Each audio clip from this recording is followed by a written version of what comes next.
¿Qué tal? Muy buenas noches. Bienvenidos a su programa Sin pelos en la lengua, que sale en simultáneo por la plataforma del Movimiento Marateguista, de la Izquierda Mayor Perú y de Res University. Pedimos la disculpa del caso debido a los problemas técnicos con el audio en el video anterior. Este ha sido un problema que hemos tenido que resolver. Sin embargo, queremos tocar un aspecto que es de suma importancia. Hace exactamente 176 años, un 21 de febrero de 1848, se publica en Londres el Manifiesto del Partido Comunista, un texto que va a influir en el curso de la historia del movimiento obrero mundial. De eso hablaremos el día de hoy. ¿Qué tal, Víctor? ¿Cómo estás? ¿Qué tal, Ricardo? ¿Cómo estás? Muy buenas noches a todos los que nos ven en las diferentes plataformas, como bien has dicho. El día de hoy vamos a tocar este tema de los 176 años de la publicación del Manifiesto Comunista, un documento de vital importancia para los que reivindicamos la posibilidad de transformar la sociedad. Sí, Víctor. Ahora, hablemos un poco del manifiesto, ¿no? El contexto. ¿En qué contexto se publica el documento, el Manifiesto Comunista? Bueno, es de recordar que en el siglo XIX hubieron una serie de crisis económicas a partir de procesos de sobreproducción que llevaron adelante la precarización y pauperización de diferentes clases sociales en Europa, pero principalmente de la clase trabajadora, ¿no? Un conjunto de personas que se habían trasladado del campo a la ciudad para poder conseguir puestos de trabajo ante la caída del sistema feudal, ¿no? El modo de producción feudal. Entonces, en ese marco, Marx y Engels empiezan a estudiar qué es lo que sucede, por qué se dan estas crisis, y empieza a nacer un movimiento que se llama el movimiento comunista, y el movimiento comunista tiene diferentes perspectivas, ¿no? Que ya lo vamos a ver más adelante. Entonces, la razón del texto que se publicó en aquellos años del siglo XIX es tratar de fundamentar mediante elementos objetivos, mediante el estudio del movimiento real, dirá Marx y Engels, la posibilidad de construir una sociedad que pueda solucionar los problemas más trascendentes de la humanidad, como el hambre, la miseria, la precarización de las diferentes clases y principalmente la opresión de una clase sobre la otra. ¿Y qué significa esto? La libertad de la mayoría de las personas.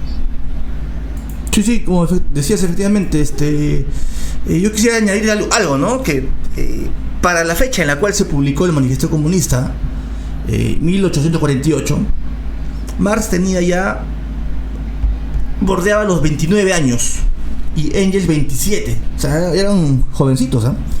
Y cada quien ya había escrito libros ya. Marx, por ejemplo, escribió 7 libros o publicaciones, y Engels 2, dentro de las cuales la más importante para Marx era, pues, que para ese entonces y que influyeron bastante, era la ideología alemana, que fue escrito con Engels, en la cual pues empiezan a hacer una crítica a la filosofía contemporánea. También escriben Miseria de la filosofía en 1847, en la cual polemizan con Freud, ¿no? Quien había publicado Filosofía de la Miseria, ¿no? Entonces hay una crítica sobre la propiedad, el socialismo pequeño burgués. Estos textos creo que han ayudado a que cada quien aporte lo necesario y coincidan, ¿no? En este famoso texto del Manifiesto Comunista. Ahora, Engels también había escrito otros 2 textos importantes, ¿no? Que es Esbozo de una crítica de la economía política y su famoso texto La situación de la clase obrera en Inglaterra, de 1845. Ahora, para ese tiempo no había internet, ¿no?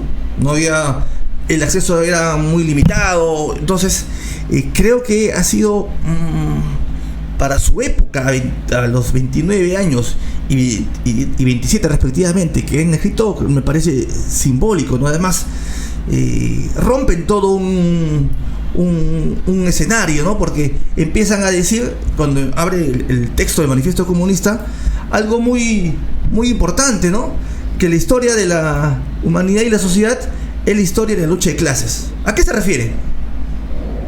Ricardo, en general, como te decía inicialmente, el texto busca sustentar con elementos objetivos, o sea, con elementos de estudio de la realidad, la posibilidad de construir una nueva sociedad. que las condiciones sobre las cuales la sociedad se encontraba y se encuentra actualmente no podían permanecer siempre, o sea, no era una cosa que lo había predestinado alguien, ¿no? Un dios o una tercera persona, que generalmente eran las lógicas sobre las cuales se movían los discursos en aquellos años.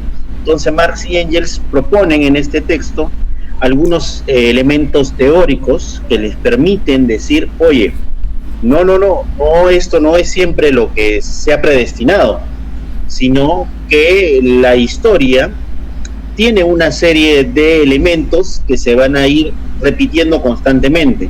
Y uno de estos es las clases sociales y la lucha entre estas clases. ¿Cómo caracterizan, a qué le llaman clases sociales, Marx y Engels? O sea, cuando definen clases sociales, definen al conjunto de relaciones que tienen las personas con la producción. Correcto. Y entonces ellos van a hablar de hombres libres y esclavos, van a hablar de patricios y plebeyos, van a empezar a hablar de que ahora en la sociedad capitalista, a diferencia de las anteriores sociedades, se concentra en dos polos las clases sociales. Por un lado la burguesía y por el otro lado el proletariado. Y entonces, como vas a ver en la estructura del texto, van a partir hablando sobre este elemento teórico. Pero en el fondo, al estructurar esto, les permite decir, oye, todos los que nos leen, estamos proponiendo elementos de la realidad, estamos analizando la realidad y a partir de esta realidad podemos hacer algunos cambios, podemos transformar esta realidad y podemos avanzar hacia mejores condiciones de vida, hacia mejores condiciones de libertad. Entonces, en esta parte del texto, burgueses y proletarios va a marcar claramente algunos elementos, ¿no? Como la historia de las sociedades hasta el momento, hasta nuestros días, es la historia de la lucha de clases, fortaleciendo este elemento categorial de lucha de clases. Luego examinan dentro del texto el avance de las fuerzas productivas, de la técnica, de la tecnología, y dicen ellos, a partir de su análisis, que el avance de las propias fuerzas productivas amenazan la existencia de la propia propiedad burguesa. ¿Y qué implica esto? Que la burguesía se vuelve un chaleco de fuerza para el desarrollo de nuevas fuerzas productivas y que estas fuerzas productivas redunden en mejores condiciones de vida, mejores condiciones para el conjunto de la sociedad humana. ¿Y esto qué le lleva a decir? Que existe algo que está perenne en la sociedad capitalista. La condición de la existencia del capital es el trabajo asalariado. ¿Y qué quiere decir esto un poco Marx y Engels en esta parte? Que hay un elemento que muy pocas veces se ha tomado en cuenta para poder estructurar políticamente una organización. Que hay una condición de la sociedad en la cual el burgués explota al trabajador y evidentemente este trabajador recibe a cambio un supuesto pago, ¿no? Que es el salario. Entonces empiezan a hablar del trabajo asalariado, empiezan a explicar qué es el trabajo asalariado, por qué es necesario entender la explotación. Ahora, Víctor, que los burgueses hacen sobre los proletarios. Al respecto también hay que manifestar lo siguiente, ¿no? De que a ver, ¿qué dicen los ideólogos de la burguesía, ¿no? De que siempre han habido clases y por lo tanto siempre van a existir clases. Entonces, esa utopía que hablan los marxistas o que dicen de que va a llegar un momento en la cual existe una sociedad sin clases, según la burguesía es una utopía. O sea, eso es lo que han siempre querido manifestar, ¿no? Entonces, creo que Marx y Engels rompen con ello, ¿no? Porque manifiestan de que las clases sociales han existido en determinadas circunstancias, cuando había un excedente, ¿no? Un excedente y empieza a surgir por encima de la sociedad una burocracia que administra el excedente, ¿correcto? Y además, ¿qué significa eso de que la lucha de clases hoy es la continuación de la lucha de clases de ayer, Marx y Engels? Claro, cuando explican de esta forma, pasan a elementos subjetivos. Lo que trata Marx y Engels en este texto es, colocar elementos objetivos de la realidad. O sea, la realidad, el análisis de la historia que hace Marx y Engels les lleva a una conclusión, que siempre ha habido una lucha de clases, siempre ha habido un conflicto entre el opresor y el oprimido, y que por lo tanto esta disputa lleva tarde o temprano, o en mayor o en menor medida, a cambios sustanciales de la sociedad. Y sucede que la burguesía o la clase dominante en determinados momentos de la historia cumple un papel de detrimento de las condiciones sociales, económicas del conjunto de la humanidad. Y en ese momento se abren episodios o escenarios de grandes cambios en la humanidad. Recuerda que es el siglo XIX. Es un siglo en el cual previamente, a fines del siglo XVIII, se había visto la transformación completa de Europa, y venía en una transformación en la cual, de la misma forma como tú acabas de decir, nunca iba a desaparecer la monarquía, nunca se iban a quitar los reyes, nunca iban a nacer repúblicas. En Europa se dan grandes cambios revolucionarios y que permiten abrir la posibilidad de construir repúblicas, que de la misma forma como se expresaban Marx y Engels, eran considerados de forma utópicos, ¿no? Ahora, algo breve, en la actualidad, los partidos que se dicen de izquierda hablan de que hay una lucha de clases, hablan de que hay clases sociales. Yo no lo he escuchado. No sé si tú tal vez... No, yo creo que hay dos sectores, Ricardo, los que utilizan de forma panfletaria el término lucha de clases y creen que lucha de clases es como, el término lucha de clases es como decir, por ejemplo, este término, hay que agudizar la lucha de clases. La lucha de clases es un elemento objetivo de la realidad. O sea, es un elemento que escapa de la capacidad que nosotros tengamos de la influencia sobre lo que suceda. O sea, cuando hay términos como agudizar lucha de clases, evidentemente escapan de la concepción marxista del análisis. Y por el otro lado tenemos otro sector que no utiliza Marx, pero sí lo utiliza para tomarse las fotos en ciertos aniversarios. Pero sí, en el fondo, tiene un sustento totalmente distinto al marxismo, y creo que lo vamos a ver más adelante con un cierto grado vinculado a las literaturas que en esos años existían, que es muy parecido a lo que existe actualmente, ¿no? Sí. Entonces, antes de avanzar, Ricardo, yo quería marcar acá, ¿no? O sea, ellos en esta parte del texto colocan en pie que el proletariado no tiene nada absolutamente que perder. Y tiene ¿quiénes serían hoy el proletariado? A la clase trabajadora. Correcto. A la clase trabajadora. O sea, toda aquella persona que se levanta en el día o hasta en la noche, sale de su casa para poder vender su fuerza de trabajo y a partir de esa fuerza de trabajo recibe un salario, de una u otra forma es un trabajador. Es un trabajador. ¿Ya? Vuelvo a repetir, toda persona que sale de su casa para poder comprar bienes de subsistencia, para poder conseguir sus bienes de subsistencia, va a un mercado y en ese mercado vende su fuerza de trabajo, y por su fuerza de trabajo le pagan un salario, más alto, más bajo, menos bajo, como queramos determinarlo. Y de la misma forma, el capitalismo actualmente ha venido, y creo que es un tema a discutir, ha venido desarrollando nuevas formas en las cuales ese salario se lo va entregando de otras formas y bajo otros discursos. Por ejemplo, Ricardo, el tema en nuestro país de los trabajadores de cuarta categoría que emiten recibos por honorarios, que no están dentro de una planilla. El tema de los que constituyen empresas individuales de responsabilidad limitada, que de la misma forma salen a vender su fuerza de trabajo, pero bajo este argumento jurídico de la empresa individual de responsabilidad limitada. Y de la misma forma vamos a observar una gran cantidad de ejército industrial de reserva o ejército de trabajadores que se encuentran realizando otras actividades, porque evidentemente las burguesías nacionales ni las burguesías que dicen cumplir un papel de desarrollo en nuestros países pueden desarrollar un mercado laboral adecuado, ¿no? En esa medida, a lo que vamos es que el proletariado es ese conjunto de clase trabajadora, ¿no?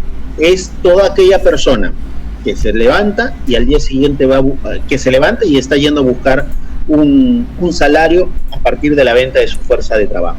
Sí, yo quería ahí también agregar el aspecto que tú has manifestado de la explotación, ¿correcto? A ver, ellos caracterizaban, Marx y Engels, como tú manifestabas, decían que el sistema capitalista, en su opinión, era perfecto. ¿Y por qué perfecto? O sea, perfecto para la clase explotadora, porque hace ver que el trabajo no pagado como si fuera pagado. ¿Y cómo es esto? Sabemos, como tú has dicho, que en el sistema capitalista que no sobrevivimos sin dinero para comprarnos una ropa, alimentos, para lo que sea, para estudiar, para ir en el bus, en el tren, metro, necesitamos dinero. Entonces, al no haber trueque, tenemos que ir al mercado a vender nuestra fuerza de trabajo por un salario, un empleo de medio tiempo, otro tiempo, a veces algunos, tal vez compañeros, un trabajo precarizado. Y ahora, ¿qué decía Marx? Los obreros están convencidos que venden su trabajo, pero en realidad lo que venden es la fuerza de trabajo. Pero como el obrero recibe su salario después de que ha trabajado, porque eso sucede, nos pagan después de algún tiempo de que hemos trabajado, sentimos de que el patrón o el dueño nos paga por todas las horas que hemos trabajado. ¿Ya? Entonces, por eso mucha gente lo asocia como, me están pagando por mi trabajo. Entonces hay una diferencia, según Marx y Engels decían lo siguiente, ¿no?, entre lo que el obrero cree que vende y lo que realmente vende. He ahí la fuente de la explotación capitalista que empieza a desarrollar Marx y Engels en el Manifiesto Comunista, y tal vez para quienes quieren profundizar pueden revisar Salario y Precio de Ganancia, que escribieron en junio de 1865 Marx. Entonces ahí desarrolla de manera más extensa. Pero acá también el Manifiesto Comunista deja sentadas las ideas, ¿no? Y dice que el obrero no vende su trabajo, como hemos dicho, ¿no?, sino la fuerza de trabajo, que es la capacidad de trabajar. Y el capitalista, el patrón, ¿no?, dispone de ella durante la jornada laboral, ¿ya? Entonces, ¿qué sucede? El obrero cobra en realidad solamente una parte del trabajo. ¿Cómo es eso? A ver. Y el resto se apropia el dueño. Porque, ¿qué sucede? Marx y Engels se empezaron a preguntar ¿de dónde sale la ganancia, no? La ganancia del sistema capitalista. Y eso lo llevó pues a una lógica, ¿no?, de que había un trabajo no pagado, ¿ya?, y que se le llamó plusvalía. Y esta es la diferencia que está escondida en el capital, ¿ya? Es la plusvalía, es el trabajo no pagado y la fuente de acumulación capitalista. Y bajo el capitalismo, la fuerza de trabajo que vendemos es una mercancía más, y su valor está de acuerdo pues a la ley del capitalismo, ¿ya? Eso creo que es como el punto clave, ¿no? Ahora, pagando la fuerza de trabajo, que es lo que hacía, que es el patrón, el capitalista, hemos dicho que se adueña del trabajo, se adueña de todo lo que el obrero produce en la jornada, ¿ya? Ahora, durante las horas que trabaja el obrero, tu persona, mi persona, producimos el valor que el capitalista nos entrega como salario. Y el resto de la jornada, el trabajador realiza un trabajo excelente o plus trabajo.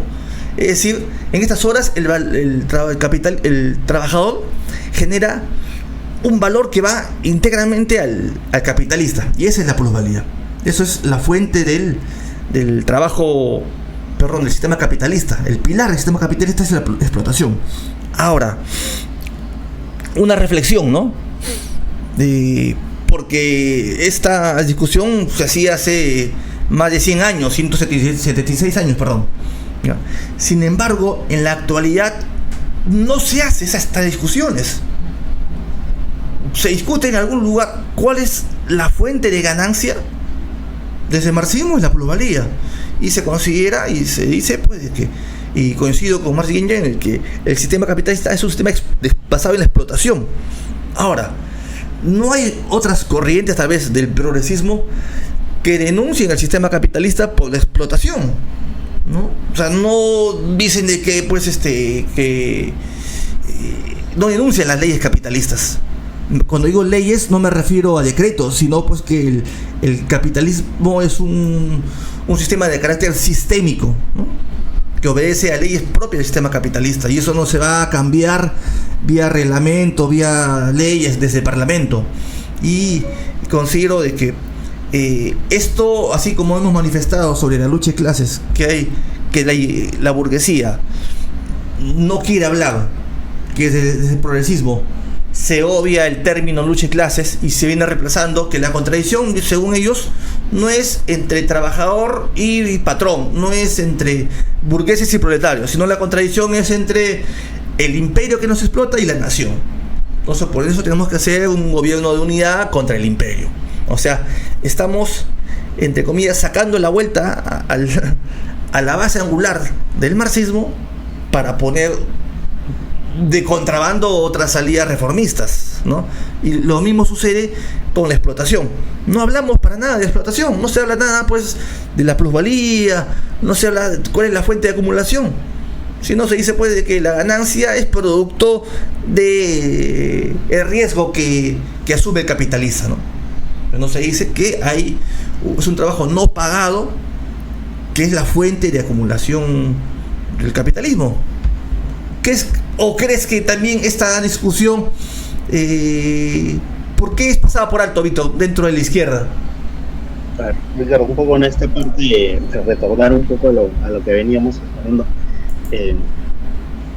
Marx y Engels, en esta parte burgués de proletarios y comunistas, relata un poco qué es lo que proponen para poder justamente cambiar esta situación que tú relatabas. Correcto. Primero, ellos ponen en pie que un rasgo distintivo del comunismo es la abolición de la propiedad burguesa, no de la propiedad general. ¿A qué propiedad se refieren? A los medios de producción. Correcto. O sea, las grandes fábricas. O sea, no se refieren a que, por ejemplo, si tú con tu trabajo has adquirido tu carrito, tu refrigeradora, ¿no? Porque a veces no eso es lo que para nada de eso. Se caricaturiza, ¿correcto?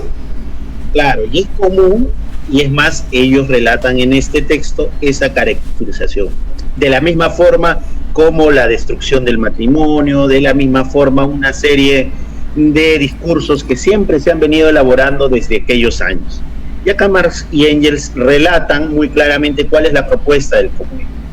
La revolución obrera, o la revolución del proletariado para ellos, es la elevación de esta clase a clase dominante, la conquista de la democracia de esta clase.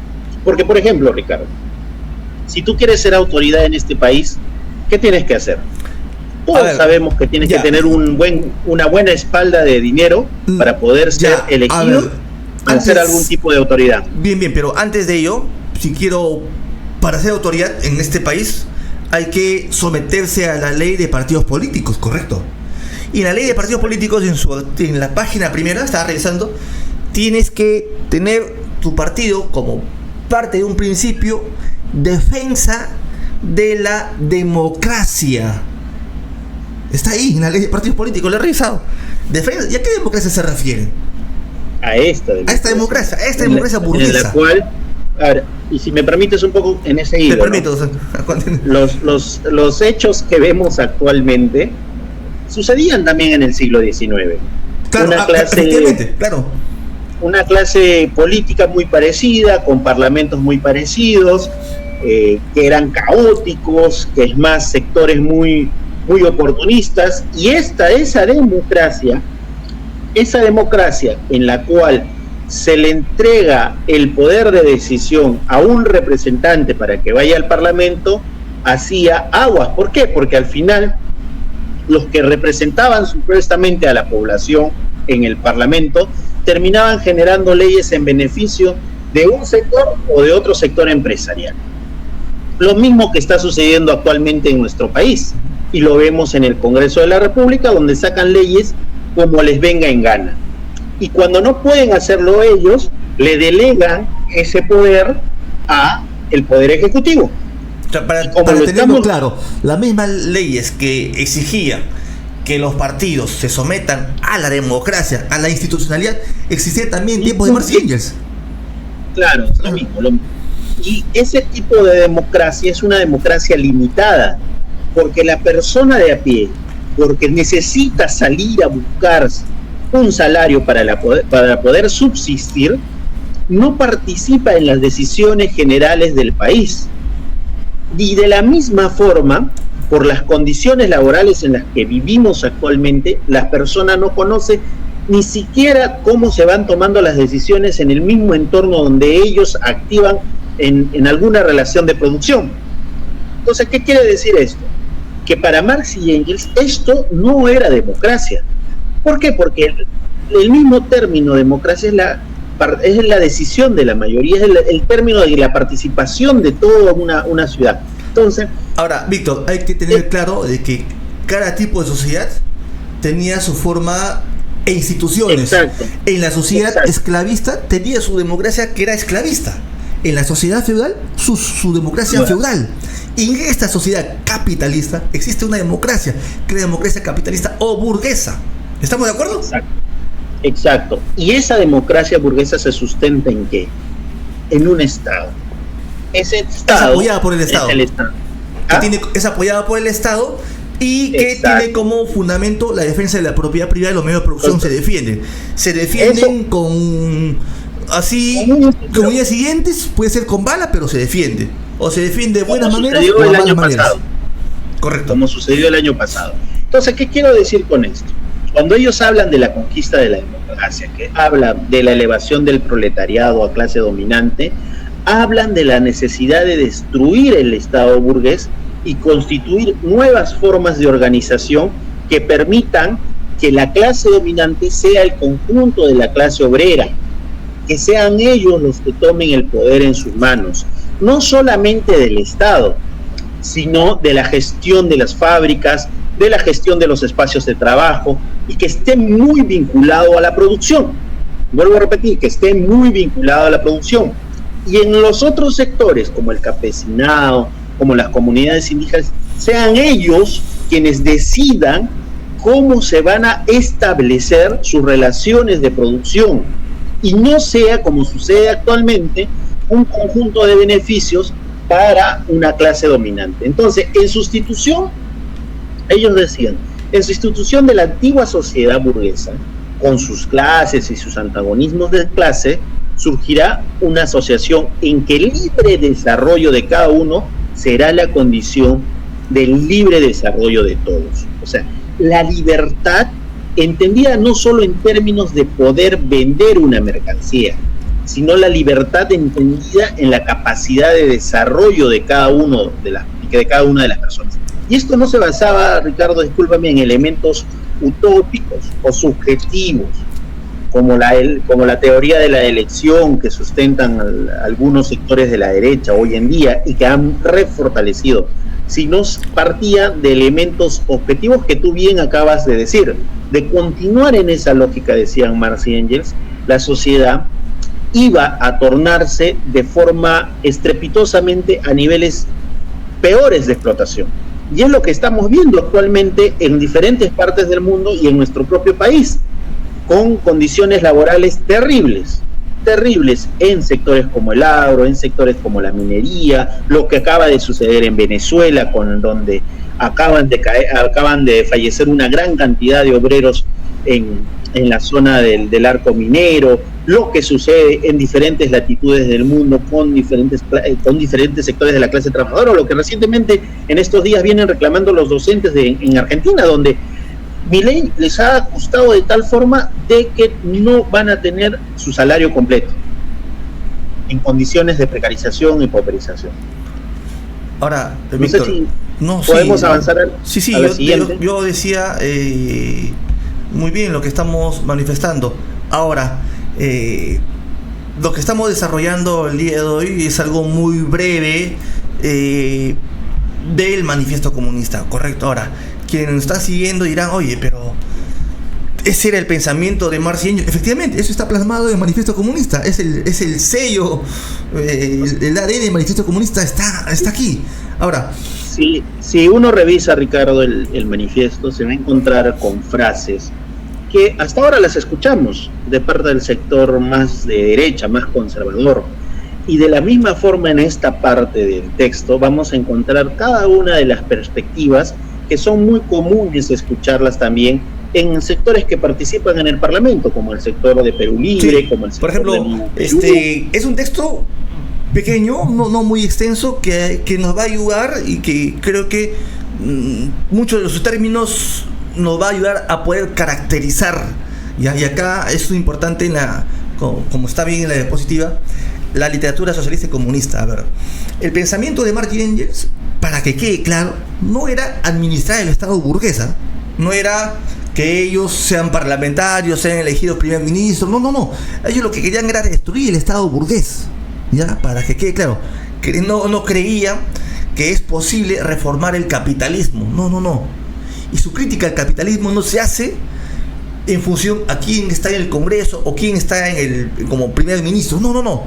La crítica al capitalismo es una crítica basada en las leyes objetivas de la lucha de clases. Ahora,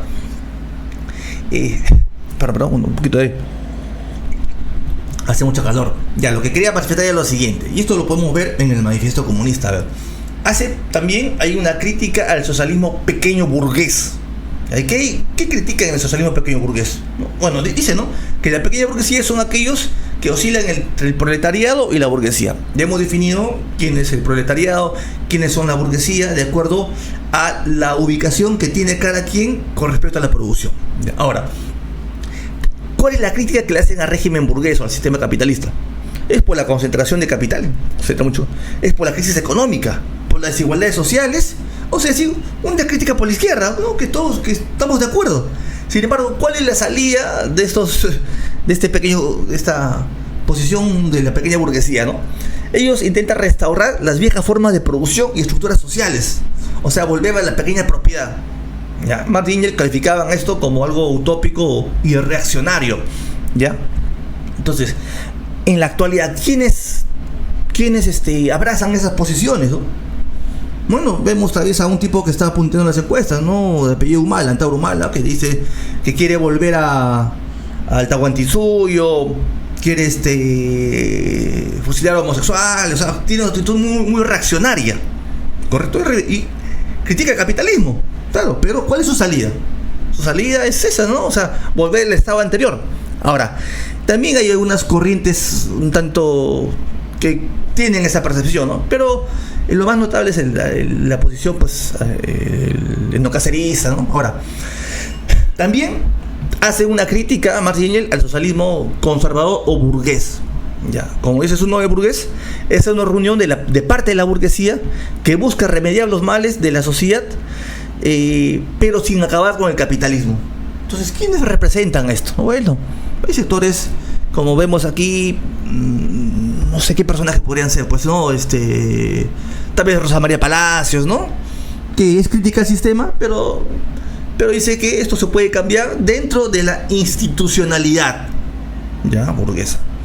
Entonces hay muchos otros.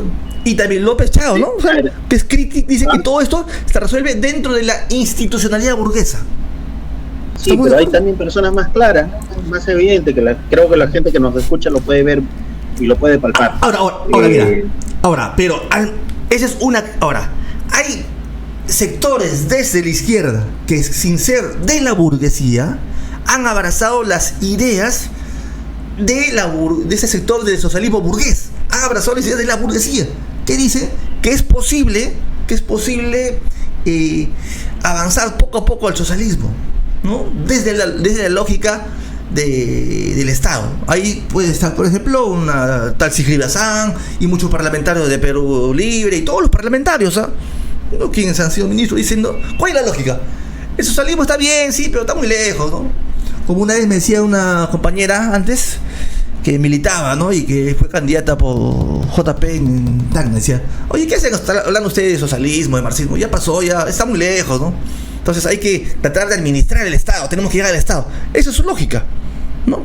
Ahora, ¿cuál es un sello de estos sectores más progresivos, entre comillas? Es el estatismo burgués. O sea, ellos consideran de que con las estatizaciones y nacionalizaciones poco a poco se llega al socialismo. Ahora, ¿cuál era la posición de Marx y Engels con respecto al estatismo, al socialismo? Ellos tenían una posición muy clara. O sea, dice acá, por ejemplo, quienes desean profundizar, tal vez les invito a que revisen el Anti-Iuri. hay una pie de nota que hace el anti-Uri que le escribió Engels en 1838. Dice lo siguiente, ¿no? Es su posición con respecto a Bismarck. ¿Quién fue Bismarck? Fue primer ministro en Alemania durante esos tiempos, ¿no? Que tuvo también leyes antiobreras, pero hubo un momento en el cual empezó una campaña de estatizaciones. Y dice acá, brevemente: desde que Bismarck emprendió el camino de la nacionalización, ha surgido una especie de falso socialismo que degenera alguna que otra vez en un tipo especial de socialismo sumiso. ¿Te has caído, Víctor? Ahí está. Yo pensé que estabas... y que en todo acto de nacionalización, hasta en los dictados de Bismarck, ve medidas socialistas. Es decir, que esta especie de estatización ha provocado que sectores de ese entonces del partido progresista o socialdemócrata hayan visto o se hayan sentido endulzados. Ahora, pero ¿cuál es el punto central? Dice acá, sobre las nacionalizaciones de Bismarck y del Estado belga, que en ese momento también el Estado belga emprendió nacionalizaciones, dice acá, todas estas medidas no tienen, ni tienen indirectamente, ni conscientemente, nada de socialistas. Ya. Entonces, la pregunta es, Víctor, si es que un gobierno de por sí empieza a estatizar, a nacionalizar, ¿cuál debería ser nuestra posición?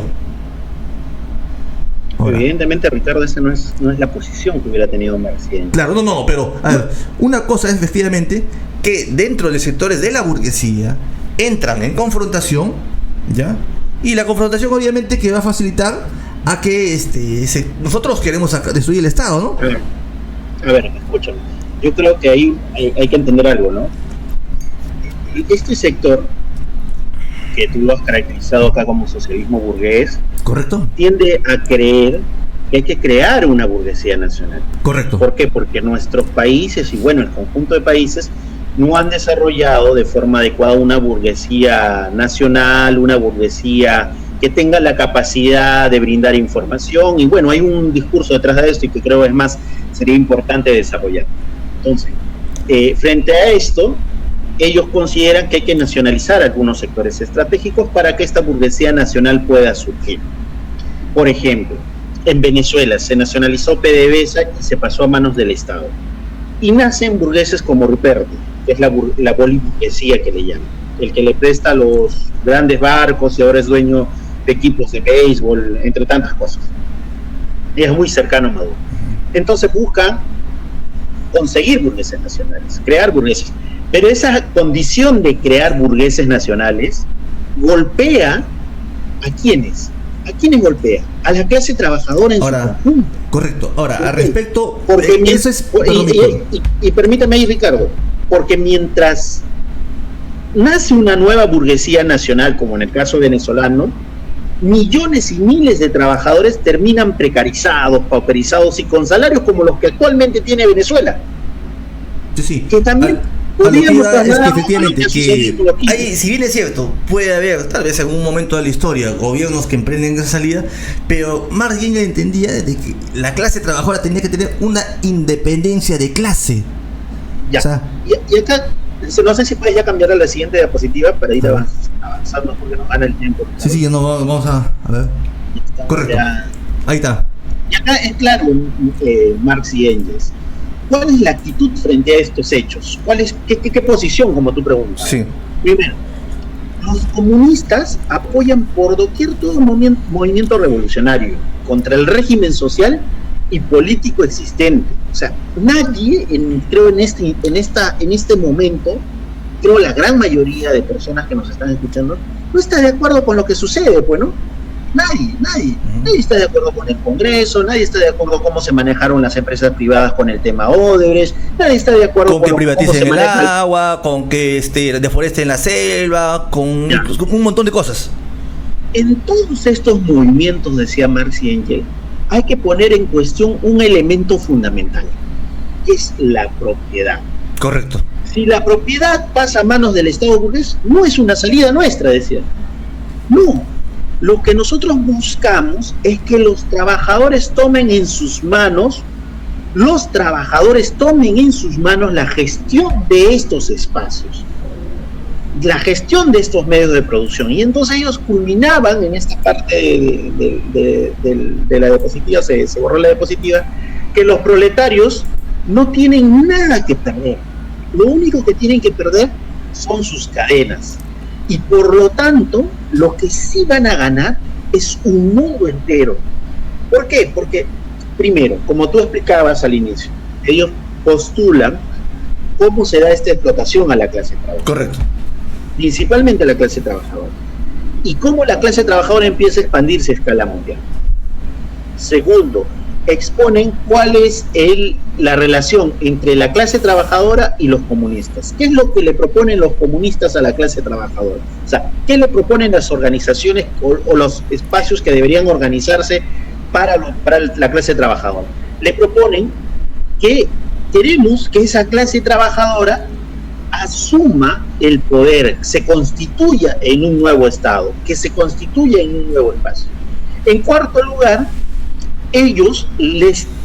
Marx y Engels abren un debate con estos sectores, como actualmente lo acababas de decir, socialistas reaccionarios, socialistas burgueses, que creen que en el primer caso, retrocediendo a lógicas anteriores, como el feudalismo, como el esclavismo, como modos de producción asiáticos. Acá sería volviendo al Tahuantinsuyo o algo así, ¿no? O sea, vamos a lograr solventar los problemas de la humanidad, o al comunismo primitivo incluso, al trueque, ¿no? Toda esta discusión del trueque, todo. O sea, vamos a creer que ahí vamos a solucionar los problemas de la humanidad. Ellos dicen no, ahí no se va a solucionar. Y de la misma forma tampoco se va a solucionar trasladándole todo el peso de la producción al Estado burgués.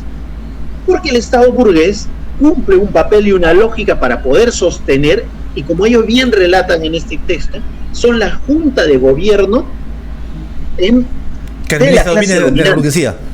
Claro, exacto. Entonces, en este marco no hay salida por esos lados. Ya. Y por el otro lado, y creo que es mucho más limitado, el socialismo utópico, las lógicas más utópicas, que creen que, bueno, como el buen vivir, con una serie de discursos que no están anclados a la producción, porque hay que recordar un elemento principal del texto, Ricardo, que el texto se articula en torno a la discusión de cómo se produce y quién produce. Y ese que produce, que es la clase trabajadora, tiene que asumir su papel y su rol de dirección. Y de la misma forma, en los otros sectores, en las otras zonas, donde la clase que produce, como los campesinos, como las comunidades indígenas, tienen que tomar en sus manos, Víctor, sus destinos, ¿no? Más o menos, resumiendo esta diapositiva, sería, creo que también lo dicen ahí en un texto que no recuerdo exactamente cuál es, que hay que luchar sin ilusiones, ¿correcto? Claro. Entendiendo que hay que participar de toda lucha, sea democrática, reivindicativa, pero entendiendo de que si en tanto subsista el sistema capitalista, la clase trabajadora no verá sus condiciones mejoradas. Entonces por eso tienen que abolir. Ahora, ya el tema de fondo es vigencia del manifiesto comunista. ¿Está vigente el manifiesto comunista? A la siguiente para terminar con esa parte de que acabas de preguntar. Ah, correcto. Entonces, como tú decías, correcto, Víctor. A diferencia de muchos otros sectores que consideran que ya no hay que leer el manifiesto comunista y solo tomarse las fotos, como en el caso de lo que podríamos identificar dentro de las conceptualizaciones de Marx y Engels como socialismo burgués, o en el caso de los otros que ya hay que olvidarse completamente de estos tipos porque nunca estudiaron las comunidades indígenas, nunca tuvieron o son eurocéntricos. Las condiciones reales sobre las cuales estamos observando nuestra sociedad en conjunto, es que la mayoría de personas,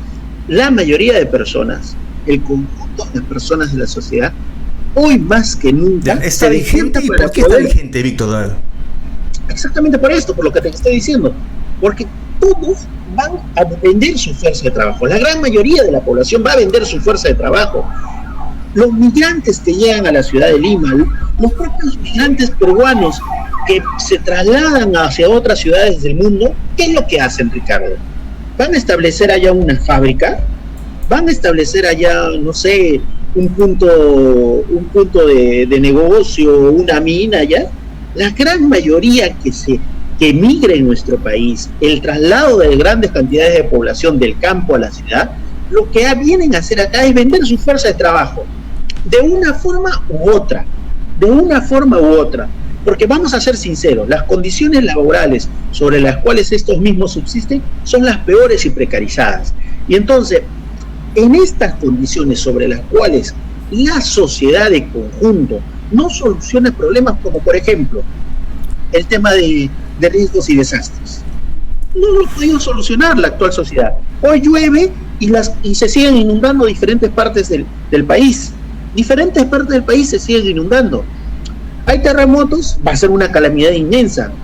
La justicia, que lo estamos viendo actualmente en diferentes programas, ¿ha sido una solución de todas las propuestas o remendos que han empezado a utilizar? No. ¿Por qué? Porque no hay una verdadera democracia para poder elegir, por ejemplo, esos representantes. Y si podemos continuar de esa misma forma, lo que expresa Marx y Engels en este texto es que los que producen no tienen la participación en la toma de decisiones del conjunto de la sociedad, y esto no se enclava en un solo país, no se encuentra en un solo país, sino en todo el mundo. Se hace necesario, por lo tanto, luchar en todo momento y hablar de esto, expresar esto. Por eso que ellos inician el texto marcando esto. ¿Por qué hacemos el texto? Dice, porque ha llegado el momento de decir qué pensamos y qué queremos hacer. ¿Qué pensamos y qué queremos hacer? Marx nunca escondía sus ideas, no decía, oye, no, yo no soy marxista, yo no quiero, nunca.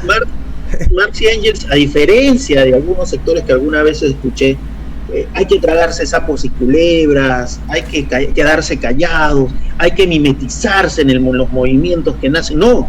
Ellos nunca decían, oye, por si acaso yo no quiero abolir la propiedad privada, yo no quiero destruir esta burguesa. Ellos lo tenían claro. Cuando venía el ataque, si te das cuenta el texto, cuando venía ese tipo de ataques, ellos salían respondiendo de una forma claramente sustentando sus ideas. Entonces, cuando, por ejemplo, hay sectores, que vamos a hacer el entrismo en este sector, y a partir de este entrismo, el entrismo les duró muchísimos años, y terminan coexistiendo en comisiones políticas, como en el Nuevo Perú, o como en el Partido Nacionalista. O sea, esa lógica, al revés, no termina construyendo propuestas serias, reales, y si no, más bien terminan siendo parte de ese aparato, siendo parte de esa lógica. Y al final pasarán muchos años y veremos cómo generación tras generación se va perdiendo. Entonces, lo que queremos con esto un poco, Ricardo, y ahí para terminar, ¿y por qué la vigencia? Exactamente por esto. Porque tenemos que decir nuestras ideas, tenemos que decir lo que pensamos, y más aún lo decimos porque partimos de hechos concretos de la realidad, no de hechos subjetivos como hoy en día está de moda los libertarios, no de hechos como la teoría de la elección o elementos conductuales, sino de hechos vinculados a la producción, vinculados al hecho de cómo se desenvuelve la humanidad. La humanidad no se desenvuelve todos los días. Nosotros tenemos que consumir un pan, todos los días tenemos que consumir una serie de alimentos, todos los días tenemos que utilizar una serie de equipos como el teléfono, como la computadora, etcétera. Y estos no están en todas las partes en todas las zonas de nuestro país, ni en todas las manos de todo el mundo, sino tiene que haber todo un esfuerzo de conseguir salario para poder adquirirlos.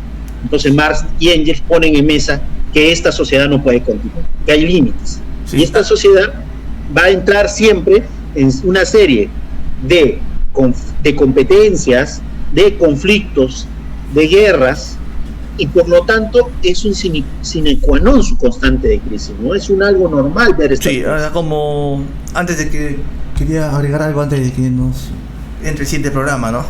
Decía lo siguiente: yo también considero que está vigente el manifiesto comunista. ¿Y qué aspectos están vigentes? Lo que tú has manifestado, ¿no? De que el Estado es un instrumento de dominación, y eso no ha cambiado. El Estado el día de hoy es y sigue siendo un instrumento de dominación, donde una cúpula, un puñado de pocas familias son los que dominan el país y tienen a su favor la defensa de la propiedad privada vía un monopolio de las Fuerzas Armadas, que es la policía. Ese es el Estado, y es un instrumento de dominación. El Estado no está para conciliar.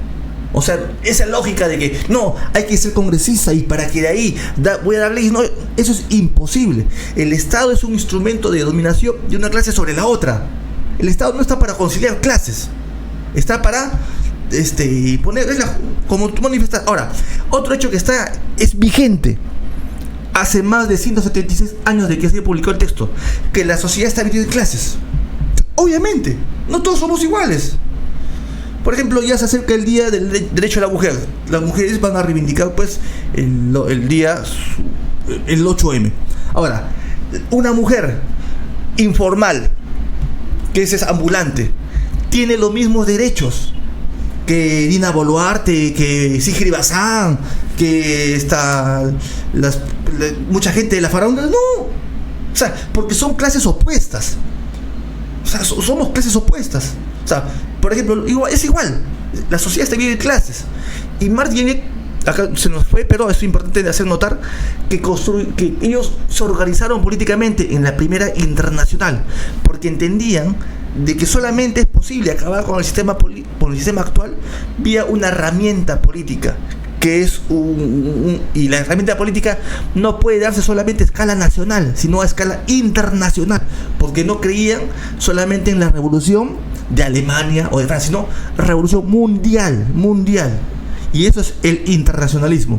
No es como tú has manifestado, internacionalismo es ir a tal congreso en un país y tomarse foto con tal. No. Es tener convencido de que en tanto no exista un partido mundial de la revolución, no va a haber un futuro comunista. No va a haber. Por eso hay que construir un partido de la revolución mundial. Ahora, abolir la propiedad privada de los medios de producción también es un sello distintivo que está, en mi opinión, está vigente. Y que el comunismo es un proyecto universal. O sea, no puede haber comunismo en un solo país, ¿no? Comunismo solamente en Perú. Es un proyecto de carácter mundial. Eso es lo que quería agregar. No sé, Víctor, yo te agradezco bastante por el tiempo y tal vez algunas reflexiones finales, ¿no? O qué enseñanza sacamos de todo ese texto. Primero hay que invitar a todos los que nos escuchan a retomar estos textos. Los invito a retomar de verdad estos textos, especialmente el Manifiesto Comunista, que es muy resumido, muy sucinto. Ya tú has comentado otros, como Ideología Alemana de Engels, Salario Trabajo. Es un texto muy importante para poder entender un poco cómo se da este proceso de explotación. Y hay otros textos que han venido editando últimamente, ¿no? Los trabajos sobre los cuadernos tecnológicos que tiene Marx, los apuntes que tiene sobre estos temas, y últimamente, que creo que es de mucha más importancia, Ricardo, las últimas referencias o intentos de vincular los hechos actuales con la teoría marxista, ¿no? Porque en el fondo, Ricardo, hay una deficiencia de esta izquierda, ¿no? Esta izquierda que se dice marxista, el anclaje teórico, como tú bien lo has dicho, es un anclaje burgués, como el de Keynes. O sea, no son representantes de la burguesía, pero han abrazado la conciliación de clases y las ideas del socialismo burgués, de la burguesía, que son ideas keynesianas, que criticó Marx y Engels, del estatismo. Y nosotros en verdad queremos cambiar la sociedad, tenemos que romper con esas ideas, tenemos que mostrar los hechos reales, fácticos, sobre los cuales se puede construir una nueva sociedad. Entonces, el Manifiesto Comunista es una herramienta política muy importante para encarar ciertas posturas de las que hemos hablado, ¿no? Desde aquellas ideas como los regresos a las lógicas feudales que en algún momento tenía Marco Arana, o pre-incas, como las que trata de sustentar Antauro para poder sostener de nuevo formas de opresión y de oprimidos, en la cual evidentemente él sería el Misti, y que en cierta medida no tienen asidero en la realidad.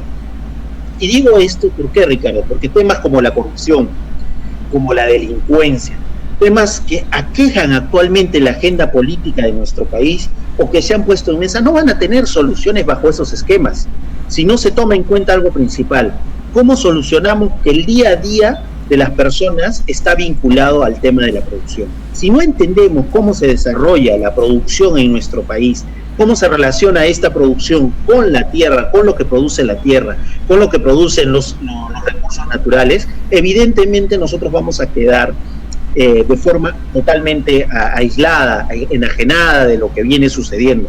Y estas salidas violentistas, extremistas, porque de radicales no tienen nada, De radicales no tiene nada. Recordemos que Antauro proponía a Weissman como presidente cuando dio a su andahuaylazo.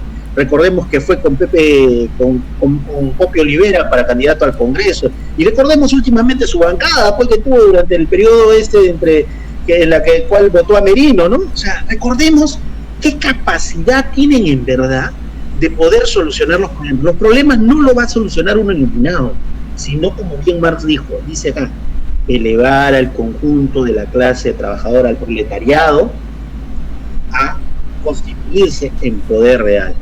Bien, Víctor, te dejo bastante y cierro con una frase, ¿no? Además de que la típica, ¿no? Proletario de todos los países unidos, que la liberación de la clase trabajadora será obra y gracia de la clase trabajadora. Muchas gracias, Víctor. Listo, Ricardo.